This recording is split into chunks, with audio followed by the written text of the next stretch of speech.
Shalom fams, Beta Pianas here. Di bulan Maret ini, aku dan teman-teman dari tim Offering akan membagikan insight-insight dari salah satu buku yang sangat menarik. Judulnya God's Plan for Your Money by Derek Prince. Derek Prince adalah seorang guru Alkitab internasional yang sangat dihormati karena wawasan teologis dan iman Kristennya yang tulus. Dia adalah penulis lebih dari 100 buku yang terus menarik ribuan pembaca baru setiap tahunnya. Nah, di minggu ini aku akan bahas di bab pertama dan bab kedua. Tanpa berlama-lama lagi, let's check this out. Ada satu pertanyaan menarik yang aku temukan di buku ini.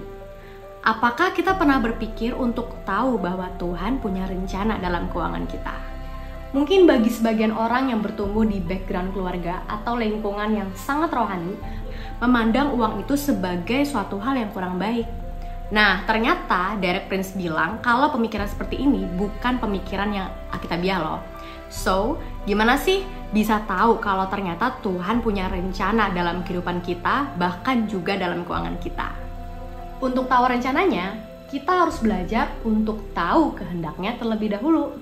Rasul Paulus bilang ada 2 cara penting untuk menemukan kehendak Tuhan. Yang pertama, untuk menemukan kehendak Tuhan adalah dengan menyerahkan hidupmu kepada Tuhan tanpa syarat. Rasul Paulus bilang di Roma 12 ayat 1, di mana mempersembahkan tubuh kita sebagai persembahan yang hidup. Jika di perjanjian lama, tubuh yang dipersembahkan adalah tubuh binatang yang dibunuh dan diletakkan di atas altar sebagai persembahan kepada Tuhan, di mana dengan cara ini mereka dipisahkan untuk Tuhan.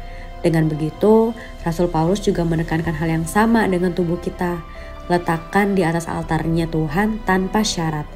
Hanya saja, kita tidak perlu membunuh tubuh kita, tapi malah mempersembahkannya sebagai persembahan yang hidup.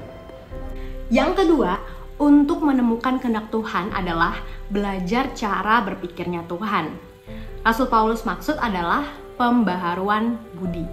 Artinya, mengganti seluruh sudut pandang, termasuk cara kita berpikir, nilai-nilai dan standar hidup yang kita hidupi, dan prioritas kita. Dengan budi atau pikiran yang telah diperbaharui, maka kita bisa menemukan kehendak Tuhan. Matius 6 ayat 24. Tak seorang pun dapat mengabdi kepada 2 tuan, karena jika demikian, ia akan membenci yang seorang dan mengasihi yang lain. Atau ia akan setia kepada yang seorang dan tidak mengindahkan yang lain. Kamu tidak dapat mengabdi kepada Allah dan kepada Mamon. Mamon itu lebih dari sekedar uang loh. Dia itu iblis, dia itu kekuatan spiritual yang membuat manusia diperhambakan dengan uang. Mamon bukan uang itu sendiri, tetapi kekuatan spiritual yang bekerja di dalam dunia, yang hidup dalam miliaran orang melalui sikap mereka terhadap uang. Maksudnya, bukan berarti jadinya kita harus membenci uang, tapi membenci iblis yang memperhambakan manusia melalui uang. Matius 6 ayat 33, carilah dahulu kerajaan Allah, maka semuanya akan ditambahkan kepadamu. Tuhan Yesus gak bilang kita harus hidup tanpa semuanya, tapi Dia bilang untuk kita tidak menaruh semuanya ini lebih utama daripada Dia.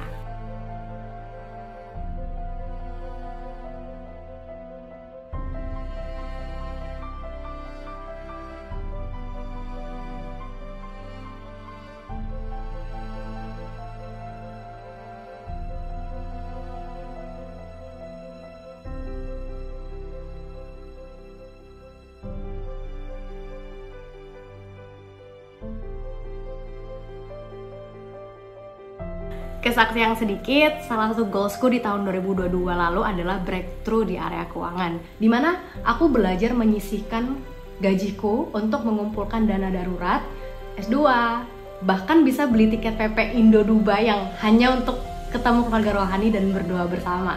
Aku belajar untuk invest uangku ke hal-hal yang aku mau lakukan, dan yang pasti itu baik dan berdasarkan dengan rencana Allah. Aku juga belajar untuk setiap berkat yang melimpah yang Tuhan sediakan bagiku tidak membuatku diperhambakan oleh uang, tapi aku minta hikmat dari Tuhan untuk bisa mengelola keuanganku dengan benar dan juga bisa digunakan untuk membantu orang-orang yang membutuhkan dan untuk memperluas kerajaannya di bumi ini. Oke fams, yuk sebelum kita juga mau memberi bagi gereja kita, let's pray together. Bapa, kami mengucap syukur buat hari ini. Kami bersyukur buat nafas kehidupan. Kami bersyukur buat kebaikan-Mu Tuhan yang gak pernah habis dalam hidup kami ya Tuhan.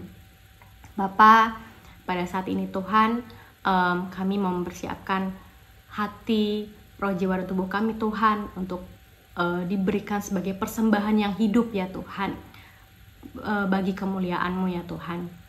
Bapa, berkati setiap kami yang memberi, biarlah kiranya Tuhan persembahan ini berguna ya Tuhan, bermanfaat untuk kebangunan gereja, untuk kebangunan setiap jemaat-Mu di tempat ini. Terima kasih ya Tuhan, hanya di dalam nama Tuhan Yesus Kristus kami berdoa. Amin. Oke fam, selamat memberi. Tuhan Yesus memberkati.